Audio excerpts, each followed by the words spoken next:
Welcome back to PTC, or welcome back to Data Center News Asia, and we're still at PTC. This is the last, I think the last of our interviews for the week. That's why I'm muddling my words a little bit. It's been a long and busy week. Delighted to be joined all the way from back in Singapore by Mayank, the CEO of BDx. Thank you for having me. Good to meet you and great to be here. Mayank, I think most of the audience are Asia-based, so they'll know who BDx are, but give us a quick 30-second intro to the platform for those watching from America and Europe who might not be as familiar. So we got a first asset in 2020 chronologically, and since then we've gone into Indonesia, Hong Kong, Taiwan, and a lot deeper into some of these countries. Now we're looking to sort of really lead the way on the large campuses that are going to be required for AI around the region. And in terms of the AI campuses, I think, certainly the market that you've probably promoted the most in the last 12 or so months is Jakarta and NVIDIA partner for Indonesia, if I'm not mistaken. Maybe tell the audience a bit about that project, what that's going to look like, what it looks like now, and what it's going to look like in the future. So I think Indonesia is one of the countries which is really caught on to the concept of sovereign AI. And our joint venture partner in the country, Indosat, and the CEO Vikram. So Vikram and Indosat being the NCP, the good thing is that they've been the quickest in the region. They're the sort of lighthouse amongst the NCPs for NVIDIA to be the first off the ground. And we had Jensen visit Indonesia in what he called, the way he said it was, he was happy to be there on day one of Indonesia AI. And we were excited to be a part of the journey in terms of our readiness. We have infrastructure available for training as well as inference inside of the country. Enough land, enough power, enough ready buildings, etc. So we're very thrilled about the sovereign AI in Indonesia. And on the training site, I don't want to get the naming wrong, but that's the campus out to the east of Jakarta, if I'm not mistaken. We call it CJK4. CJK4, yes, I didn't want to get that incorrect. That's scalable up to 500 megawatts. 500 megawatts, obviously huge. Obviously huge, certainly in the APAC context, but certainly large for anywhere. And then, how is that going to interact with the inference sites? So, where we are today, a lot of inference sits alongside training. But as use cases mature, a lot of inference will start going out to being closer to the consumers, closer to the customers. And so we have about 50 sites around the country which can catch, so to speak, the inference workloads and remove the latency issues and things like that. So the real-time inference workloads on AI, we're the only ones probably in the region who is ready with infrastructure for training as well as inference.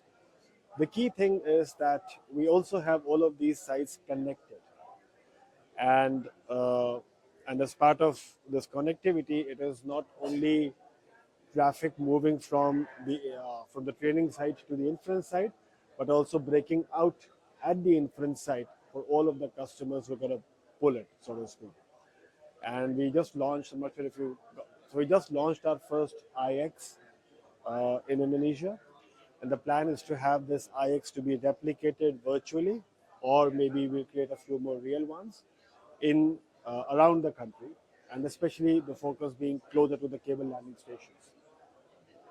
So Indonesia, I mean, it's no secret, as say you were there with Jensen and with the government ministers talking about it as a future AI hub. Malaysia seems to be off to the races. There's almost 3 gigawatts of capacity under development between Johor and KL. Singapore is obviously quite a large site already. Does Jakarta have the ingredients to become a hub for the region, or is the build there all for Indonesian domestic use? So, as countries start becoming more and more aware of the need for sovereign AI, sovereign AI by definition means that what the countries are trying to do is to avoid being digitally colonized. And colonization in simple economic terms means you export raw materials, you import finished goods. So all the value is retained with the colonizer. You know what I mean? And as this concept starts getting real, more and more real across the countries in the region, uh, a regional hub for sovereign AI probably will not happen. It's an oxymoron, if you know what I mean. But what will happen would be a regional hub for use cases which are not necessarily tied to being sovereign. uh, and that is something that is predicated by how two countries engage to have the framework for around regulations, data, network, uh, holding data in the country, things like that. So if Singapore and Malaysia come around to agreeing to being a data embassy, so to speak, common data rules between Johor and Singapore, which an MOU has been announced, signed, and in fact we are also watching it very keenly. Yes, there would be capacity coming inside of Johor to service AI requirements, uh, and yeah, that will be exciting to watch. Looking around the region, because you guys are active up in North Asia, obviously you mentioned Hong Kong, Taiwan's all over the website, Yeah. as well as Southeast Asia. Where in Asia are you looking at now, thinking of the regulatory environment, thinking of the power costs that could be the next wave of large capacity sites?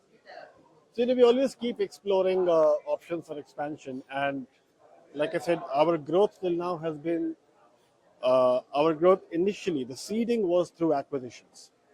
Whatever we've done to grow uh, from there has been development. And development, we're just going to follow the market trends. We're not going to be the trends going forward are going to be large AI campuses, and commercial cloud, of course, does continue to grow. So our growth is going to be to service those customers. So wherever there is demand for such deployments, that's where we follow.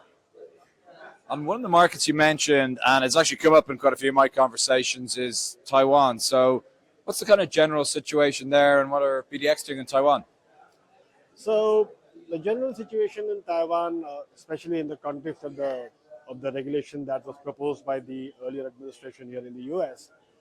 So Taiwan is a tier one country, which means there is no restriction on the number of GPUs that it can import, and therefore it is extremely exciting to be in Taiwan. Yeah? Our shareholders have been there for a while with a variety of businesses, renewable energy especially. So our proposition in Taiwan is a renewable powered data center. So, and yeah, we're very excited because Taiwan is in the tier one markets. Now, Singapore is, I guess, arguably Asia's first primary sort of hub market for Of data course. centers. You guys are there. It's the data center that you Yeah. acquired a few years back. But the market's obviously slowed to a halt. We've talked about the CFA numerous times on the show. What do you see happening in Singapore? Have you guys got any opportunities to expand? I mean, are you in talks with the new CFA process?